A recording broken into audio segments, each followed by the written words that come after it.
I miss my dad. I have thought this thought only a few dozen times over the past few weeks. It is a very conscious and analytical expression of an underlying emotion that is, however, constant. Something is missing. If I were to be dramatic about it, I might say, there is a Hubert Dreyfus-shaped void in the world. And that is a curious thing, for it takes some kind of context or shape to really be able to see an absence of something. You need to know how something was there in order to understand how it isn't. The absence of an elephant in this room doesn't bother you because there's no context for that here. It's not something we see, usually on campus, elephants rampaging through buildings. But the absence of Bert rankles us to varying degrees, because we all know about the various positive qualities that he exhibited. Thinking, of course, of all the stories that we have heard and will continue to hear, it is that sense of the outline, you could say. Was he kind? Yes, there's one outline. Was he intelligent? Yes, there's another. Did he intensely identify with his green Carmangia? Yes. Maybe a thicker outline. You know, the mirage is starting to take shape. Yes, I think we can all agree that regardless of whether we saw him as an imposing figure in the world of philosophy, as a friend, as family, or some combination of these, Professor Dreyfus was a teacher, directly and indirectly. He was someone who brought about in us some new way of being, or some new understanding. All of this stuff we know. So I would like to share with you some of my experiences of my dad, in the hopes of bringing a bit more detail, focus, shimmer to that space that we all are aware of. I did not plan this with Mark, but the subject is stop signs. He was determined not to stop at several stop signs. While he was fairly law-abiding, and of course now we know I have to say fairly, I can't say certainly. Well, he was fairly law-abiding with regards to many stop signs. There were a select few that were clearly worse than non-existent. Not only would he not stop at them, he would, with few exceptions, instruct me not to stop at them. And give me reasons as to why. This continued from a time before I could drive, well into periods of when I was driving him around.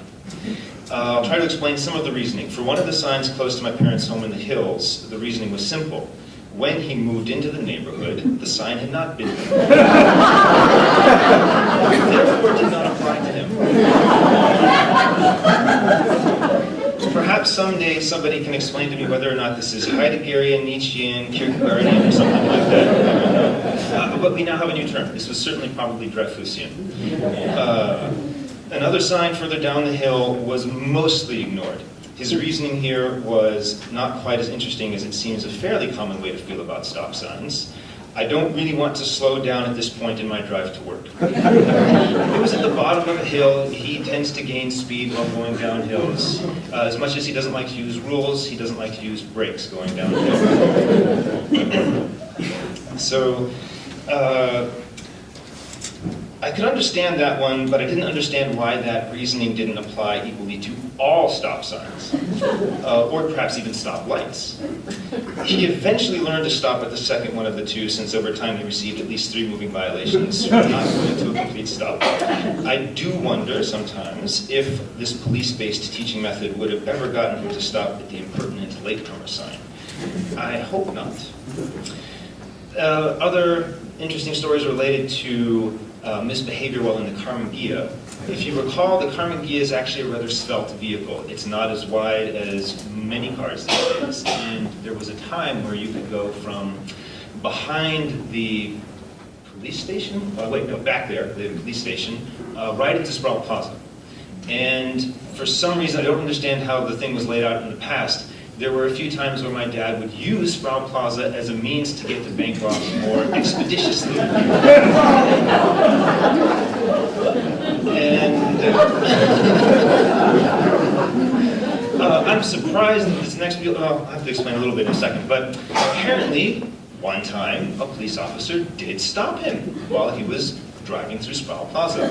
My mom happened to be in the car. And this is interesting because normally my mom is the opposite of Bert in that rules are inviolable. You don't want to break rules around my mom. It's a very bad idea. And yet, somehow, my mom let him drive to Sproul Plaza, and it's good that she was there, because when the police officer pulled them over, I don't know if there was some quick switch or something, but apparently the way that he got out of it was by convincing the police officer that it was this French woman's fault.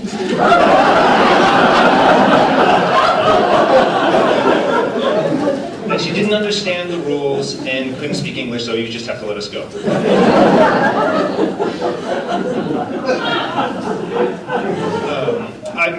I wasn't there for that story. It was reported to me, so I may have gotten it wrong, and someone may correct me later, but that's how I remember the story. And anyway, it's much more fun that way. There's some other interesting things, not about necessarily breaking rules, or maybe it was back in the day. I distinctly remember in the age of Star Trek, when it was still going quite well on television, at one point my dad turned to me and said, "You are going to be having half-alien babies." And I thought, okay. And I was actually kind of excited about it. When I was very small, I had wanted to grow up to be a turtle. That's not the important part. Because after that, once I got over that, I wanted to grow up to be an astronaut. So the idea of traveling in space and meeting interesting beings, hopefully not getting into fistfights with them, but just being out there, meeting different types of intelligent life was interesting. And so his suggestion that there would be half-alien babies was not completely foreign to me. However, 2001 eventually rolled around. There was no giant space wheel. There were no aliens. And so my dad revised his desire for half-alien babies, and it switched to half-Asian babies, which it turns out is actually happening.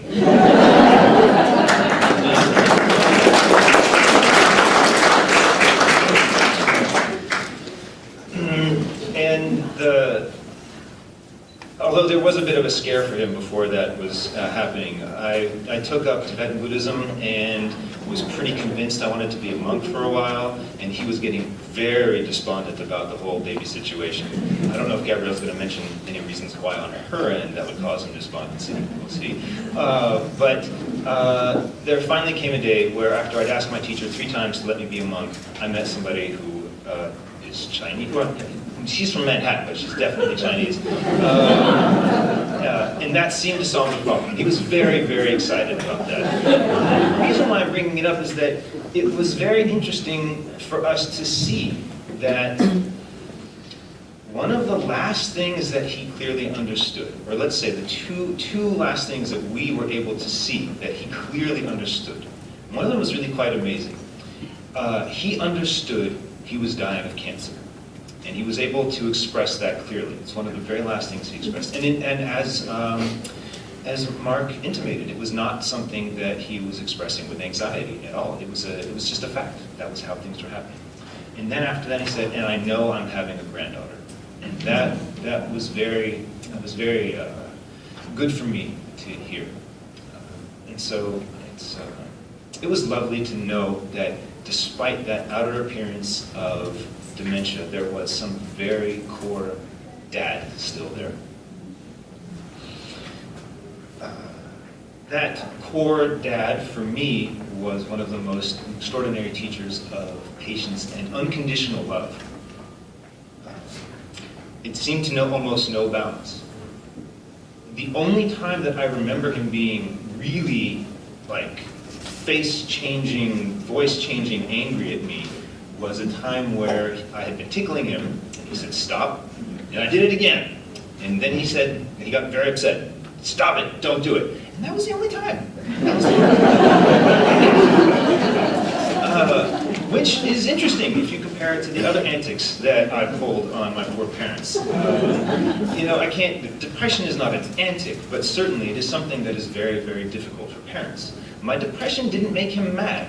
My depression didn't make him lose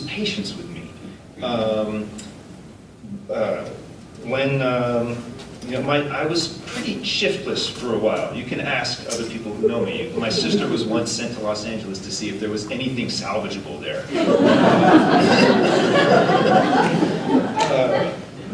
And also, while I was going through college, I was experimenting with being goth, and there were some very aesthetically disastrous things that happened at that time, and even that didn't seem to disturb him. So it didn't have the depression, the shiftlessness, the gothness, those things contributed to me, okay, maybe not the gothness, contributed to me failing out of UC Santa Cruz, at which he did not get angry at me. He didn't lose his patience with me. He was not overjoyed, but his love for me as a person and as a human being who could communicate made him want to communicate about the situation, rather than judge me or simply give up on me. Even though I had wasted his time and his money confusing him with emotions he could not understand, because you have to remember, and you've heard now some examples of this, the man was living in a blissful world where, if any of you read his book, for him, most things were shining. And I mean, maybe we could say all things were shining for him, actually. He just wanted to find ways to encourage me to be happy. Wonderfully, he did not offer me terrible advice in the vein of try to be happy or get over it. These are, if you ever meet anybody who's sad, and don't do that, it doesn't work. Rather, he approached my life with inquisitiveness. He wanted to try to understand what I was experiencing. Those of you who've been to his lectures, and of course now we've heard about it, you can recall that this was his approach to just about anything new or foreign to him. He wanted to understand it. At some level, I knew, because of his great desire to know more about my experience, I was loved by him. The fact that he was constantly trying to understand what I was going through was proof enough. And it occurs to me that we have lost an avatar of a very special form of love. A man with a love of understanding, perhaps indirectly truth, all for the sake of delighting and sharing in the seeking of it with others, so that they may flourish. If you were interested in interesting things and could explore them with him, he loved you for it. It wasn't until years later that I was able to piece all of this together in a way that mattered to my mind. But I'm grateful that I did eventually, and that it was in time enough to spend many years with him loving him back. Oh, no, there's more.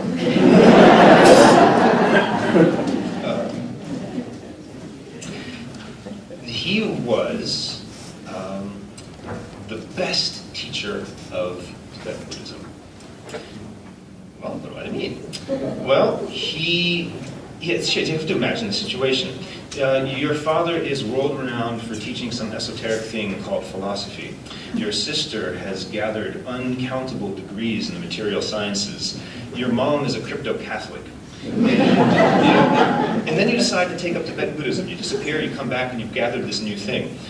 Even though years ago you swore loudly and directly in front of that professor that you were never going to be a philosopher, here you go picking up Eastern philosophies. Then you show up at home, you've driven, at unreasonable speeds, 5.5 hours, Los Angeles to Berkeley, taking a break from your job in Los Angeles where I was working on the Bachelor for 7 years, and your dad learns about this strange turn of events in your life, and instead of getting upset, he appears to be filled with glee. It might be a trap. No, it was not a trap. There was no dressing down, there was no rout, there was no intellectual devastation. He was genuinely happy to see that I could not stay away from philosophy. Even better, it was not his brand of philosophy, and now he could learn something. His questions were relentless, his intelligence, the demand for rigor made me understand my own views with greater clarity. Every debate we had made me better at understanding and explaining some of the very strange ideas I had been gathering. It was fantastic. I never did convert to academic philosophy, and he is certainly not a Buddhist. In fact, one of the final statements I got from him before going into a very long silent retreat was, "It's so sad, but you're completely wrong."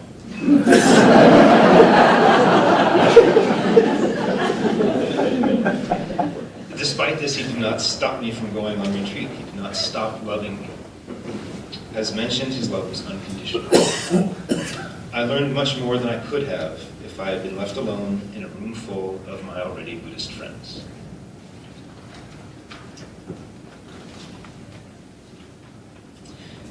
Here is one final bright note for you to add to the space you define in your world as where Bert used to be. On multiple occasions in my youth, as we drove in the Karmangia to his office, blasting down Centennial Drive, again trying to avoid the use of brakes, he would inevitably drive past the Greek Theater. He would sometimes say to me that he was disappointed that one of his youthful dreams had never come true. He had dreamed, upon his arrival at Berkeley in his first glimpse of the Greek Theater, that he would someday be lowered by helicopter into the theater where throngs of screaming philosophy groupies would to hear his next presentation on being in time. While this dream may never have come to pass, it pleases me to no end to imagine a world in which it did. My dad is beyond the world now. He will continue to be in our private worlds. How he is there is completely up to us. Here we are, all the king's horses and all the king's men, but I know we know better. We do not seek to reconstitute Bert, to put all our pieces together in the hopes that he will live again. I believe we seek to purify our vision of him so that we can see clearly from the platform of the rest of our lives, one of the amazing edifices that continues to live and augment us.